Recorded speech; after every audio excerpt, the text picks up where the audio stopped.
சூர்யாவின் சிங்கம் 3 திரைப்படம் வெளிவராமல் டிலே ஆகிக் கொண்டிருப்பதற்கான முக்கியமான காரணங்கள் இப்பொழுது வெளியாகி இருக்கின்றது.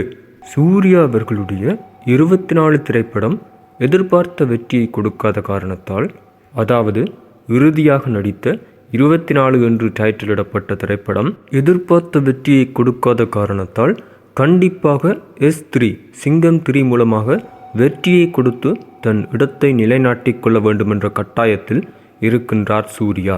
இருப்பினும் இந்த திரைப்படம் வெளிவராமல் தள்ளிப்போய்கொண்டே இருக்கின்றது. இதற்கான முக்கிய காரணமாக செல்வி ஜெயலலிதா அவர்களுடைய மரணம், அதன் பின் 500 ரூபா நோட்டு பிரச்சனை, அவ்வாறே ஜல்லிக்கட்டு பிரச்சனை என்று ஒவ்வொரு பிரச்சனைகளாக தள்ளிப்போய்க் கொண்டிருப்பதற்கான காரணங்கள் கூறப்பட்டு வந்தது.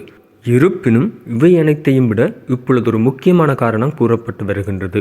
அதாவது ரஜினி முருகன் திரைப்படத்துக்கு ஏற்பட்ட அதே பிரச்சனை போன்று தயாரிப்பாளர் வாங்கிய கடனை கொடுக்க முடியாத காரணத்தால் இந்த திரைப்படம் தள்ளிப்போய்க் கொண்டிருப்பதாக கூறப்பட்டு வருகின்றது. இருப்பினும் விரைவில் இந்த திரைப்படம் வெளிவந்தால்தான் நடிகர் சூர்யா உட்பட பலரின் பிரச்சனை தீரும் என்ற காரணத்தால் கண்டிப்பாக பிப்ரவரி மாதம் 9ஆம் தேதி இந்த திரைப்படம் வெளிவரும் என்று அனைவராலும் எதிர்பார்க்கப்பட்டு வருகின்றது. இது போன்ற தமிழ் சினிமா செய்திகள் மற்றும் அரசியல் செய்திகள், சுவாரஸ்யமான அனைத்து செய்திகளையும் ஒரே இடத்தில் பார்த்தும் கேட்டும் தெரிந்தும் மகள இந்த சேனலை சப்ஸ்கிரைப் செய்யவும். நன்றி, வணக்கம்.